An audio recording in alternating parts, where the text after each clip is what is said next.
निपक्ष व निर्भीड वृत्तपत्र दैनिक आत्ताचा एक्सप्रेस।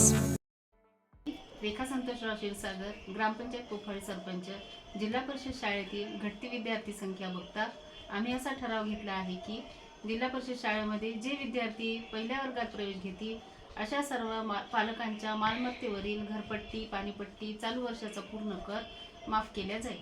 धन्यवाद।